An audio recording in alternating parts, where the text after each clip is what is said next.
Hey friends, welcome back to Potter Plus, your podcasting home for the upcoming Harry Potter television show, and so much more. I'm your host, William, and I've got a great show for you today. Coming up a little later, I'm talking to Grapefruit Network co-founder and my good buddy, Alex Christian.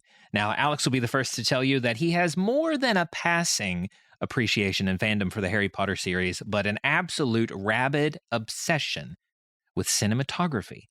And that's what we talked about today. He took me through a history lesson of the cinematographers from the Harry Potter movie series, the visual choices that they made in relation to Harry's story itself, and the lessons that could be learned in representing Harry's story visually, and how those choices can define the tone, can set the scene, and can really convey emotion when you are bringing a book like this to the screen, in this case, the small screen. It was a great conversation. I learned a lot, and I was so glad to finally have him on the podcast. But first, we can't move on until we talk about the biggest news of the day in relation to the Harry Potter television show. Straight from the horse's mouth, Warner Brothers and HBO Max. 6 cast members have been confirmed for the upcoming Harry Potter television show. Now, I had reported on 4 of them on this show previously when they were still in the rumor and variety reports and deadline reports, but it has been confirmed. John Lithgow is playing Albus Dumbledore, the headmaster of Hogwarts and Harry's future mentor. Tony, Golden Globe and Olivier winner and Oscar and Emmy nominee Janet McTeer will portray Hogwarts deputy headmistress and head of Gryffindor House, Professor McGonagall. Papa Isidu, who was Emmy and BAFTA nominated for his turn in the comedy drama I May Destroy You, takes on the surly potions master, Severus Snape, while Nick Frost will be taking on the mantle of the beloved Hogwarts gamekeeper, Rubeus Hagrid. Theater performer Luke Fallon is playing Cornelius Quirrell, the Defense Against the Dark Arts professor in Harry First Year, while 5-time BAFTA winner Paul Whitehouse, perhaps best known for the UK sketch series The Fast Show, plays the Hogwarts caretaker, Argus Filch. And for those of you who may not know, Paul Whitehouse is actually the first confirmed actor to have been in both the movie and television series. Right off the top of my head, I don't remember if it was a deleted scene or not, but Paul Whitehouse played Sir Cadogan in Harry Potter and the Prisoner of Azkaban. To quote Francesca Gardner, showrunner and executive producer, and Mark Mylod, the director of multiple episodes, we are happy to announce the casting of John Lithgow, Janet McTeer, Papa Isidu, Nick Frost, Luke Fallon, and Paul Whitehouse to play Dumbledore, McGonagall, Snape, Hagrid, Quirrell, and Filch, respectively. We're delighted to have such extraordinary talent on board, and we cannot wait for you to see them bring these beloved characters to new life. If you are someone who relishes in spilt tea and munching salty popcorn for commentary on news such as this, you're not going to get that here. I'm sorry. I'm going to reserve judgment on these performances after I have seen the performances. I have lived through so many hype cycles for shows, franchises, and movies where it was marked dead on arrival and turned out to be incredible. But I have also lived through the hype cycles where this is a gift straight from the gods and it was not fit to consume. All I can say, I will be seated day one, and I can't wait. And with that, we are going to cut to a break, and when we come back, you'll hear my conversation with Alex Christian. We'll be right back. Alex Christian, my man, welcome to Potter Plus. It feels like I've stepped into an alternate universe. Normally, we're doing this as part of either the other Grapefruit Network shows, but I'm finally here. I'm here. I know. I have collected my third in a grapefruit-shaped Infinity Stone. Dallas has been on. Cody has been on. Infinity Stone? You had a layup for Horcrux. Come on. Listen, believe me, the infusion of my Pottermania is well established. On this show, they know? So, I have, we've talked before. You are, you would say, a casual fan of the Harry Potter series. I would. I grew up reading the series. I think I've shared part of the story before, but there was a period of life where we were living with friends. Love that 08 crisis. And I was actually living in a closet and reading Harry Potter. And I said, I am one giant, kid, messy brown hair. You relate to this. Messy brown hair, wore glasses. I was one half giant away from barging in with a letter. You know, that's as far away from Hogwarts that I actually was. Hagrid seemed to have missed my address. So, no, yeah. there's the working theory there is the Hogwarts letters that should have been sent out to our generation Yes. occurred when Voldemort took over the Ministry, and so they all got Yes. destroyed. And so And you know the what? letters were there; they were ready to be sent, but they were just destroyed. This makes so during much sense. Like hostile takeover. It makes sense. I understand, but no, I am a little more than a casual fan. I will give myself credit, but I am not diehard. And I will tell you that with absolute just certainty, the thing that has always captured my attention is the whimsy, the magic of cinematography and the visual language. So that's why your fandom for Harry Potter pales in comparison to your nerdiness for cinematography. Yes, which is, that's a good way to frame it. Yeah. Yes. So that is the lens that I wanted to approach this. Every guest that we've had on Potter Plus, they have taken their expertise, their knowledge, or their obsession, and applied that to the upcoming show. Lessons that can be learned, things that we hope you have very strong opinions about the cinematographers from the show. I probably shouldn't have such strong opinions on everything in life, but cinematography is one of them. What is it? You got to stand for something or you fall for anything. Right. Am I quoting my country music upbringing here? Oof. Anyways, I'll repress that back down. But you told me you brought notes. I did. Notes about Harry Potter are my love language. Well, when you actually have a thesis statement about like a topic, that's bad. Because like my takeaway for the show is that we don't need a shinier Harry Potter. We need a deeper one, you know, that has, let's get rid of the spectacle and trade that for soul. That's kind of my thesis for how I want to approach cinematography, because, and you and I can both agree on this right off the bat, the books versus the movies, the books have so much more soul and depth, and obviously there's so much that's going to be left on the cutting room floor, but I think certain cinematographers and directors captured that better than others. Sure. Depending on the source material, of course. So I think just starting out, that's my premise going into the show, because I want more soul. Is that fair? Yeah, that's absolutely fair. Okay. What is it about? How do you use cinematography to capture soul? That's a really tricky conversation. Like that right there is hard, because visual depth, realism. What I'm going to do, let's just walk through the history of the cinematography first. And then find some takeaways. I mean, say more about cinematography, but I don't need any convincing here. And here's my thought. And without any context already, maybe this will offend some. Maybe it will win some others over. I don't know. I'm going to try and have a pretty strong hook here. I want to marry Prisoner of Azkaban's emotional cinematography with Goblet of Fire's architectural drama, and then pull in Hogwarts Legacy's video game spatial immersion. Those are the three inspirations that I want to take and go run with that. Huh. Yeah. Okay. Yeah. So let's just think about the history on the whole. So starting out with Philosopher's Stone, Sorcerer's Stone, call it what you will. They brought in a guy named John Seal. And so he had done work on the English Patient. And a lot of his like signature looks are these it's warm lighting. It's very balanced framing. There's that idea of wonder and innocence. And I think for the first book in particular, pairing that with Christopher Columbus's direction. Oh, yeah. It works. Like those golden hues. This is the thing that I have a core memory of watching the VHS tape for Space Jam. And on the VHS tape for Space Jam is the trailer. The trailer for the first Harry Potter. There's no such thing as magic.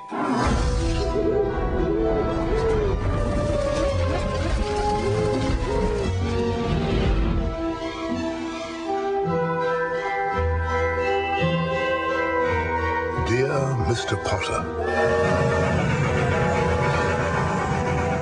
You have been accepted to Hogwarts School of Witchcraft and Wizardry. Soon, you and your schoolmates will join us here, and your education in the magical arts shall begin.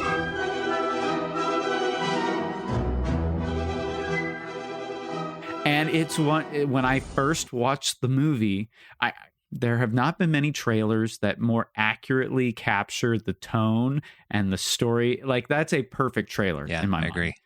But and you just that was a suppressed memory that I didn't know that I had. That you're so welcome. That's a core memory for me. Right back up. Core memory. And I have worn that Space Jam VHS down to a nub. Like, it barely, like, I have to hand crank the VCR to actually get it to run. So I think the scenes like the Great Hall Feast, and it just feels painterly. It's warm. It's symmetrical. It feels very like child's animated, hand painted book. A lot like the new books that are coming out. Beautiful design work that they've got coming out. I love that. It captures the whimsy. However, it's not perfect for those later years. Sure. So, like, that's where we're going to have to find balance. Then we move on to Chamber of Secrets. And I want you to guess. So, Roger Pratt, he's the cinematographer brought on. He definitely leans into that gothic style. I want you to guess, without looking, or if you already know off the top of your head, pretend like you don't. What was one of the last things that he had shot before Chamber of Secrets? I have no idea. Like, that has been the exciting part about this. Batman. Batman 89. Yep. Yes. So those like super contrasty, very dark corners, like he gets into some of the like low light with the diary scenes and really dynamic camera movements during the basilisk chases. Like, it feels like when you watch it back, you're going to be like, oh, that's Batman 89. But it fits. It for does. something like the Chamber of Secrets, having this correct like, serpentine monster lurking in the walls, the Aragog in the forest. Like, this is a very ethereal, spooky, gothic movie. Yep. And so it works for the actual story there. What we have to remember, though, is that that's not where the stories stay. Sure. They don't stay whimsical and light. They don't stay gothic and spooky. We have to find something that is all-encompassing. And I think the closest we got was Prisoner of Azkaban. Now, a lot of people like to dog on Prisoner of Azkaban. In general, I think Alfonso Cuarón this was the first time that J.K. Rowling gave a little more creative liberty to a director. And I know that she said, like, hey, if you're going to add things, it needs to be in the spirit of the book. And when we think about the visual medium, there's a great quote about, or I'm paraphrasing here, of Alfred Hitchcock. He said he would read the book once, all the way through, cover to cover, and then he would try to never go back to the book. Like, he wouldn't go back and do one-to-one, like, oh, this is a scene here. Like, he had a concept of what was in the work that he was drawing from, but he never wanted, like, this is a new inspiration. So Alfonso Cuarón, he really, like, in fact, like his usual cinematographer who he worked with on Gravity and Children of Men, his name, something Lubeski, I can't remember off the top of my head, but he worked with a different cinematographer here, Michael Saracen. And it has a little bit of gritty realism, and there's emotional weight that again ties to the disorientation that Harry feels. He's feeling isolated. He's feeling alone. The visual style actually directly correlates. But what I like here is that it builds out the grounds. It gave us the new blueprint for what Hogwarts looks like in all following movies. Everyone went, oh, whoa, with that some vision, with some very minor tweaks following it. Yeah. But like just the courtyards and the way everything's laid out on the hillside and in the mountains and the bridges, like that is the new standard of, oh, this is beautiful. And when you've got the guy who's the cinematographer for Dawn of the Planet of the Apes doing your movie, like, again, this is where I want to be very specific about either comic book movies or books drawn from, written for children and young adults. Yeah. Like adding a level of gravitas to it. This is where that kind of came in here. So this is like my one touch point of like, oh, let's take this. Like the seasonal tone shifts that are used narratively, the lighting that's used narratively. I love like that. using the clock tower itself.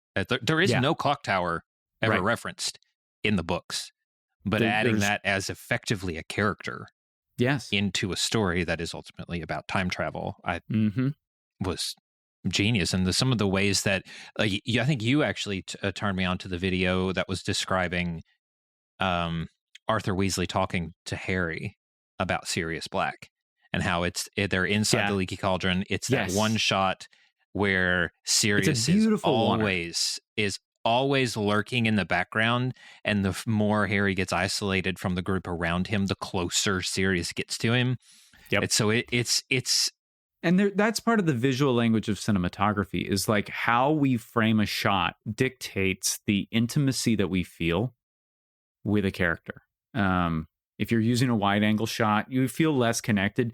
I think another movie that's unrelated to any of this, La La Land, you can watch a lot of those shots where it starts wide and then we go to a medium and then we get a close up. Or Whiplash. Anything that Damien Chazelle touches is very geared towards using the emotional language of film and framing. But this in particular does it really well. And that shot where it transitions from this wide, happy, oh, we're all here in the leaky cauldron, and now, oh, we're in a little hallway. Oh, now we're getting closer and more intense. Now we're getting closer and more intense. And that poster, the wanted poster, creeps up closer and closer as well. So, yeah, there are a lot of things that they did together, Saracen and Cuarón, that kind of set the stage for how do we want to approach this. Now, here's where things get fun. Roger Pratt came back for Goblet of Fire. More of that. Yeah, I know. I saw the look in your eye of like, oh, what? So you can sense the tone shift too. So he gets a lot of that gothic. He pulls in some gothic inspiration again and theatrical lighting, and you can also see his vision evolve and grow. Like the Triwizard Tournament scenes are beautiful and the colors are gorgeous. And I think like it was a tonal whiplash going from Goblet of Fire to then Order of Phoenix, which...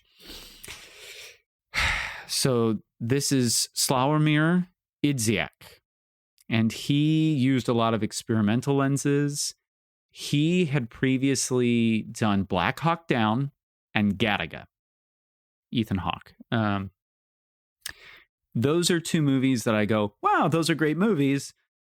But the blues, the very abstract color grading, very contrasty, it felt kind of like... I know people, if you're a film fan, you hear the term shaky cam talked about, right? Yeah. And it does start a lot here. And a lot of that, ironically, is due to Jason Bourne. And if you watch the first Jason Bourne and then watch Order of the Phoenix, you go, oh, yeah, I see it. I do think that the Dumbledore's Army montage is just beautiful. Very kinetic, flowing. But then you get some of the other action scenes and it just feels jilted. I don't know if this is the right word. Does that make sense? No, I well, some of them. Okay. The duel at the end with Dumbledore and Voldemort, that was one of those scenes. Now, some of the actual spells that they cast, they changed a little bit, I guess, just visually. Yes. But that felt like one of the only instances where something was ripped directly from the pages and thrown onto the screen. Yeah. Like, I remember leaving the theater going, this is exactly how I imagined it whenever I was reading that. But I can understand some of the other ones. And it gets worse in my estimation, in my opinion. And it actually kind of hurts because the film nerd in me is upset that the cinematographer for Half-Blood Prince was the same cinematographer for Amelie, which is such a heartwarming French foreign film that's just like, oh wow, what a beautiful like movie. It's Bruno Del Bonal, and he, you know, his specialty is that really stylized approach. The problem is that Half-Blood Prince has really high grain. It is almost monochromatic, just black and white at certain points. Mm-hmm. It is easily visually the darkest film. And I don't think it should be. No. If anything was going to be visually the darkest film, it should have been probably Deathly Hallows Part 2. Yeah. Like it gets it. Anyways, this one is where I just started going, we're losing the magic. And this feels more like an indie, well, not an indie film, like just a very dark, gritty film. And that's not what Harry Potter is. No. And then finally for Deathly Hallows Part 1 and Part 2, we had Eduardo Sara. And he did A Girl with a Pearl Earring as a movie. Scarlett Johansson. Yes. It goes very bleak and it almost looks very indie, minimalist. I think that there's a lot of beautiful symbolism with fire and how memories are used, different uses of ash or golden glows, like these really pretty things that are pulled out, but it's existing in a pretty bleak world at this point. And so I don't think it does justice to the world on the whole. And I think, again, going back to my thesis, we don't need a shiny like Harry Potter that looks sleek and high budget effects. I think we need a world that is deeper. So now that we've got like that in mind, my big three takeaways are that I want that the emotional cinematography from Azkaban. I love that architectural gothic bright coloration of Goblet. And the one thing that I didn't touch on is the video game. Hogwarts Legacy, it's not just a backdrop, it's a character itself. You walk around every corner and there's something moving. There's ambient sounds. And when I look at Goblet of Fire and I look at Prisoner of Azkaban, those are the two movies that I think do that the best. Like in Prisoner of Azkaban, there's students everywhere doing things. Easter eggs of living, breathing, the shop owners and people dining. And I think those two movies do that really well. Sure. And even then, the directors of the show have publicly stated the same MO as the game creators, that Hogwarts is a real place. Mm-hmm. And the game developers, they developed the castle as if it were a real place. And they said, we have to figure out how to work all of the rooms that are inside the castle into the architecture of the actual building itself. I don't think they have a lot of leeway to change the castle a whole lot. I mean, they're doing the production at Leavesden, but it's iconic. I don't know that they need to. But Hogwarts Legacy took an approach where the silhouette was there of the castle. The thing that everybody knows of the Great Hall building with the main tower and Dumbledore's office coming off the side of it, like that's iconic. Like you can't change that. And there are certain things like, first, I don't think you should just watch Hogwarts. You should feel like you live there. Yeah. That is the big thing that I go, the game did really well, is that I could go wander and do anything and listen to any conversation. That was actually why it was hard to play for me, because it was like, I can do anything. I didn't really have a direction on where to go next. Yeah. So it was a challenge where it's like, I can go and do whatever I want. Oh no, I can go and do whatever I want. But so I think that's one huge thing is like make Hogwarts feel living and breathing. Because I've watched some more recent shows from Apple or Netflix. The ones that are succeeding are the ones that have a world that feels the most fleshed out. Sure. Even if they're franchises that are unheard of. Foundation. You see a cityscape that is like Coruscant in Star Wars, but instead I go, oh yeah, real people live in this city. These are real, like it.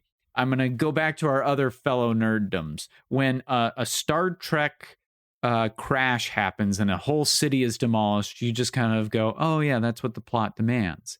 But when a massive disaster happens in Foundation, you go, oh my gosh, those were people's homes and places of worship and businesses, and you actually get to see that and the cultural impact. And I'm using that as a comparison to be like, hey, Hogwarts is a real place where real students with real families and real desires live. You know, I think it'd be really fun. Feel that way visually. Yeah. Yeah. And I know you have been quoted as saying that the volume is God's gift to cinematographers. How do you feel? Know how much I love the volume and its overuse, and everything is circular. Just take me out back in old Yellerme. No, but in the volume, of course, so that the splatter is accurate in all 360 degrees. That is, we've seen a lot of shows, especially a lot of shows that have been produced by streaming businesses, organizations, Max, Peacock, Paramount Plus, Disney Plus, you name it, that have taken the approach of doing things practically in camera. Yes. And have taken the approach of using the volume. I think it was the Star Wars shows on Disney Plus that kind of pioneered the volume. And some better, some worse. Yes, some better and some worse. They are starting to, the cream is really rising to the crop. This iron is being refined, and the impurities are coming out of it. You are really starting to see when it is tastefully done and effectively done, to when somebody's like, "Oh, we need to be in the desert. Let's throw throw some sand on the volume stage and put the desert behind them." When there is very clearly a demarcation where the set ends and the extension begins. Perfect example of that. In a comparison, Band of Brothers is very real, very practical, shot in the forests of Europe. And then Masters of the Air, made by Apple TV. And, we're following bomber crews. And at one point, they land out in the desert. And you can look and see behind Austin Butler, there's a line in the sand and a semicircle, a half circle behind him, where there is a clear, distinct difference in the color tone of the sand on the ground and the sand by the bombers. And you go, seriously? You're a billion with a B dollar production. What are we doing here? You and I both love Corridor Digital. The crew, they do little shorts, and they were doing a breakdown of the second Jurassic Park movie from the 90s. And you got T-Rex charging out of a boat on the dock, and it's knocking things over, and they go, hey, here's the original, this is CGI, but here's the original plate that they shot, and they had all of the crates rigged to topple over. Because people were thinking 5 and 6 steps ahead, we're going to put a dinosaur here. How would a dinosaur move through this space? Okay, we have wizards and witches in this grounds. How should things react? It's not going to take... We have so many animatronics sitting around. How hard would it be to throw an animatronic in a suit of armor and have it do something in the background? Not hard at all. Wouldn't be.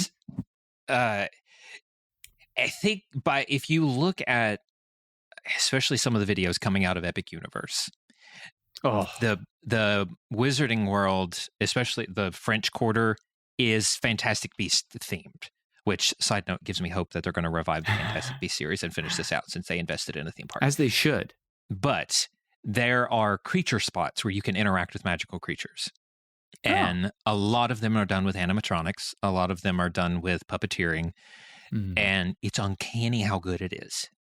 You combine that with Harry Potter and the Cursed Child, which is a story set in the Wizarding World that is done completely on stage. It is completely practical. There are some augmented effects where they'll do laser projection on the stage for some of the time travel sequences where the stage will kind of warp. Yes, but it never sucks you out of it. It's proof. It is verifiable proof that you can have magic. You can have like wonder and creatures you've never seen before, and it can all happen in person, in real time. The Wicked. Did you see Wicked? Yes. Oh my gosh. Yeah. The practical effects in Wicked are built amazing. Those stages. The actors, and they sang live. So this was not some sort of miming, like the actors were dropped in the environments. Yep. To give the performances. And I know that costs a lot of money, and the volume doesn't. I'm sorry. Time out. This is HBO. Warner Brothers. That's what gives me that's what gives me Warner hope. Brothers, HBO, Discovery, whoever else they're married to now. We have their money. And you're talking about one of the biggest franchises of all time. We're not talking about Percy Jackson that we all kind of read and nerded over, but then nobody really cared about. We're talking about Harry Potter, which is already a multi-billion-dollar franchise. Yeah. We're not talking, and like if they want to milk that cash cow, by all means, milk the cash cow. But at least, you got to spend money to make money. Don't try and skimp out on this thing here. Like, do it right. I've asked a lot of the guests that have come on here. Are there is there something from the books that did not make it to the movies that you're desperate to see? I want more of the ghosts and peeves and just okay. Again, if we're talking about a Hogwarts that feels lived in, the ghosts get a little bit of screen time in the early movies, just as like side characters. We get little touches here and there, but I think they would be fun to just have around. The biggest missed opportunity from the entire film series. Tell me. Christopher Columbus directed Harry Potter and the Chamber of Secrets. In Harry Potter and the Chamber of Secrets, Harry is invited to Sir Nicholas de Mimsy-Porpington's 500th death day. He died in 1492. 1492 productions did not include the Easter egg are you of saying Sir Nicholas's death day. That we should have potentially had a Christopher Columbus, the explorer cameo played by director Christopher Columbus, which would have been amazing. There was a scene that involved a ghost who died in 1492. You are Christopher Columbus. You are embracing that moniker so much that your production house is 1492 Productions. Why? Well, it's kind of a misnomer because, as we all know, it was actually 1493 that Columbus sailed the Big Blue Sea. That's the famous poem that we all learned. As I try to gaslight you with this misinformation here. So either way, like, how did they not do that? You're right. The Easter egg wrote itself.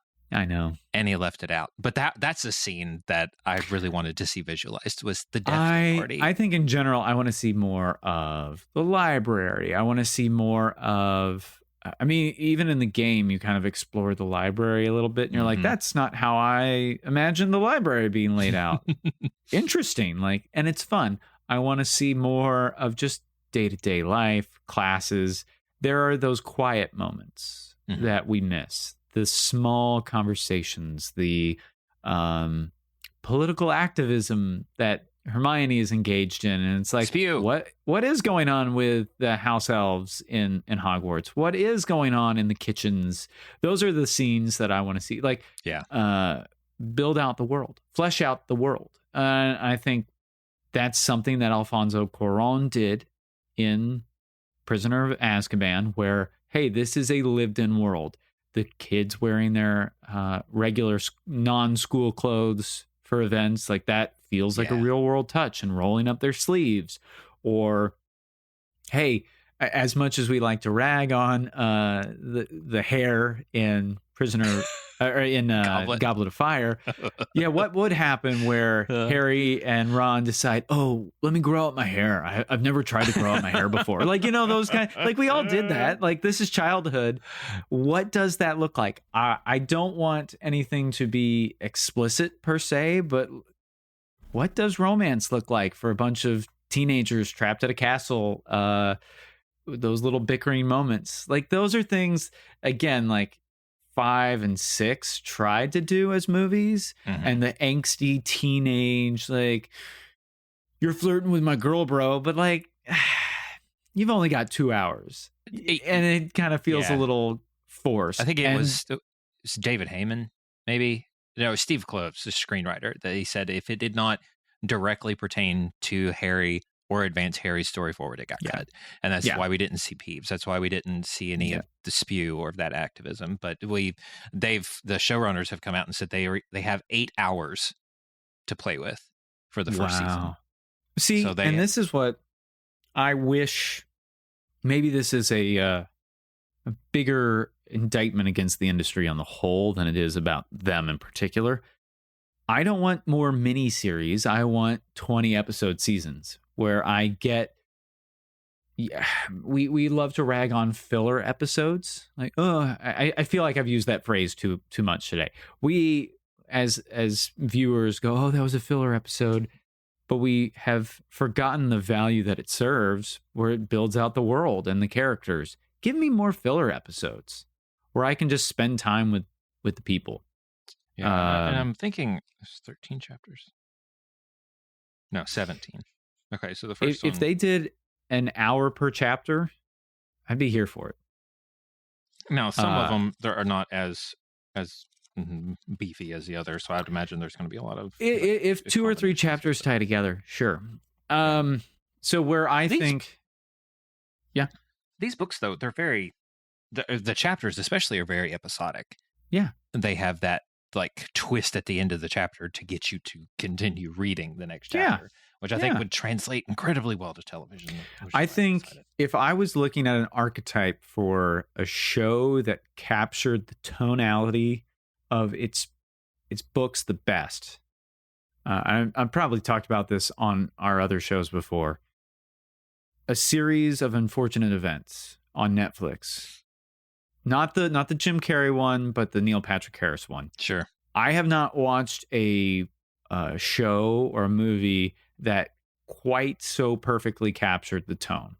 And that's coming from a guy who loved Dune Part 1 and Part 2 with all of his heart. Like, I had to. I'm checking off my bingo card as we go. Right. I got bingo like 10 minutes ago. So okay, you're perfect. good. You're good. Hans Zimmer, Christopher Nolan. Did we get it now? So anyways, the pretension is just oozing right now. So no, but it's from a place of love, because it's like, oh my gosh, there's so much good in these books. And like, as a young reader who's sitting there in a closet and, got the light on when you're supposed to be asleep and you're flipping page after page after page, you're like, oh, what's going to happen next? Those are the moments that I want to see on screen. Yeah. Obviously, the big, showstoppers, they're going to be there. But give me those quiet moments that make the world feel lived in, that give you, for lack of better phrase, a parasocial relationship with these characters. I feel like I'm part of the friend group, or I feel like I'm a student there. Give me that. That's what I want. Oh, that's incredible. And that's done through the cinematographic. Yeah, through the visual language. Getting back to my Kentucky roots. Nailed it. Yeah. Nailed it. Stuck the landing. Well, Alex, before we go, I have to know. Yes. Do you... you grew up as a kid in a closet reading Harry Potter. When Pottermore came out, did you register? Did you find out what your house was? 110% I did. But all right, hit me. Okay, what's your house? I'm a Gryffindor. And it was, obviously it was that. like, yeah, I'm a Gryffindor. And it's almost like your Enneagram where it's like, oh, wait, no, I don't just get to wave that around like a banner, like a flag of pride. No. Like, how do I learn and grow from that? Like, oh no, I probably shouldn't be so brash and bold all the time. Maybe I should be nicer and more like think through my actions. Like I crisis. trust the Hogwarts sorting quiz better than any aptitude test that are on the market. Like, what's your Myers-Briggs? No, what's your Hogwarts house? What is I'm your a Hogwarts Gryffindor. house? Why do you think I'm wearing maroon right now? This was an Exactly. intentional choice. Wand. I'm a poplar wand. Ooh. Yes, with a phoenix core, 12 and a quarter inches, and very rigid flexibility. I really whip it around. So It's your way or the highway. Your opinion is the top one. It makes sense. But the phoenix core really, I think, it's a very rare core, as we all know. But it's all about that initiative, action. Mine's a cedar wood. Okay. Wand with a phoenix core. Oh, and okay. I'm not gonna lie, I had this little like my heart leapt excited kind of moment when it was like, this is a tree that grows around here. This is as close as I'm gonna get. But it could actually happen. Patronus, what's your Patronus? I'm a shrew, and I've never known how to feel about a shrew as a Patronus. It feels very Kentucky. It's like, hey guys, I got a bowl, not a mole, a bowl. They're tiny and furry, and it's like that's kind of how I feel. I'm like similar feeling of like a shrew. So what's your read on that though? What does that say about me as a person or my fears and anxieties and core drivers? I don't know what to do with that.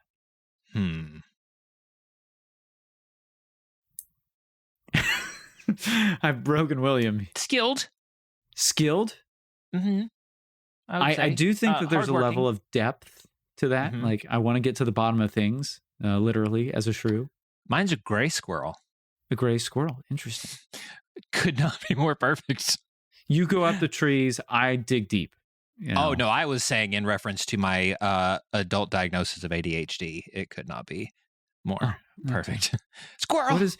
You know what? Time to Google it. Or let's ask the robot. Oh no! What does having a shrew as a Patronus mean? We're gonna find out what ChatGPT thinks about this. The shrew Patronus, small, fierce, and deeply underrated. There we go, making me feel good. If you got a shrew for a Patronus, or if one shows up in your wand's defense, it says a lot about your core strengths and hidden fire. Small size, big energy. Whoa, easy, tiger. Yikes. This symbolizes drive and urgency with a constant hum of internal motion. You're on a mission. That feels accurate. Perfect. Bursting with intensity. Never. Me? Never. No. Gosh, no. Strategic and sharp. You don't waste motion or energy. You analyze quickly and act decisively. You thrive in structured chaos. Have you not? I mean, if you've been around the Grapefruit Network even a little bit, that could not be more perfectly me. Fiercely loyal with hidden aggression. I don't know how hidden it is sometimes, but yes, shockingly territorial and bold. I will protect with intensity, surprise others with strength, and fight smarter, not louder. Accurate. Highly intelligent and observant. Well, shucks, ChatGPT, thank you. Let's see here. Don't mistake the quiet for weak. The shrew Patronus is a signal of protective instinct, strategic firepower, and sharp wit. It's the Patronus of someone who sees everything, misses nothing, and will go to war for what matters. Well, there you go. Now, what's great is that it actually has cited its sources, and part of that is from Pottermore. So, at least it's drawing from the truth. Like perfect. It's not just making this up as we go. What? Who is? Oh, what was yours again? The gray squirrel. Gray squirrel. How would a gray squirrel Patronus and a shrew Patronus get along? We're going to find out. They would hate each other with a fierce passion. No, that's not. No. Ooh, Patronus pairing dynamics. It's giving me the breakdown. It's still doing that. How the dynamic duo is what it has called us. Big picture and micro detail. The squirrel sees the landscape and the shrew executes with precision. Energy match, but different wavelengths. We are both fast moving. The squirrel is exploratory while the shrew is surgical. One gathers, the other guards.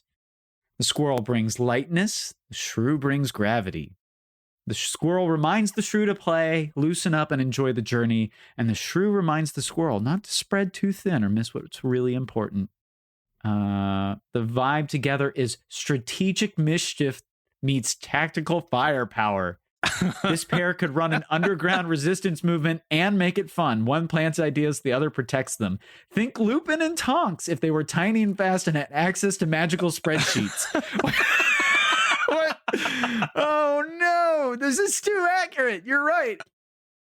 I love it. I'm so glad we did that. Fast access to magical spreadsheets. That's the name of the podcast episode right there. Well, Alex, buddy, thank you so much for coming on Potter Plus. It was as chaotic and beautiful as I expected. But we got there was some gravity to it, as we just uncovered. Yeah, you brought the gravity. Yes. There you go. You brought the gravity. Do you want to pitch anything, like where people can connect with you if they want? Yeah. You can find me on Instagram or LinkedIn or on the other Grapefruit Network shows. I am around. I am not hard to find, I will say. Well, I will link all of your socials down in the show notes below. And again, thank you so much. You're so welcome. I'm so glad to be here. Thank you for having me. Hello, people of the internet. This episode is brought to you by the Big Red Button Podcast. Do you know what you'd do in a nuclear apocalypse? Because we sure as quack don't. See how our choices get us into trouble and back out again in this actual play podcast. Big Red Button is for lovers of the Fallout franchise, choose your own adventures, and tabletop role-playing games rolled into one big audio drama. Our band of stragglers is unraveling a mystery in the wasteland, and we're at the mercy of the roll of the dice. So grab your Geiger counters, take your rat away, and subscribe to our new show, The Big Red Button.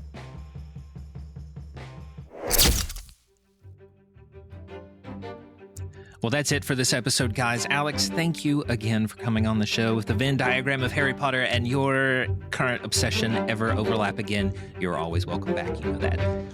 Potter Plus is a production of the Grapefruit Network. To find out more about this show, you can visit us at potterplus.show. And to find out more about the shows inside of our network, you can visit us at thegrapefruitnetwork.com. If you want more Harry Potter content from me, come hang out with me on Instagram at Kentucky Wizard. I would love for you to come by, say hi. Let's become Potter best friends. But that's it for this one. I will see you guys in the next episode. And remember, you are just as sane as I am.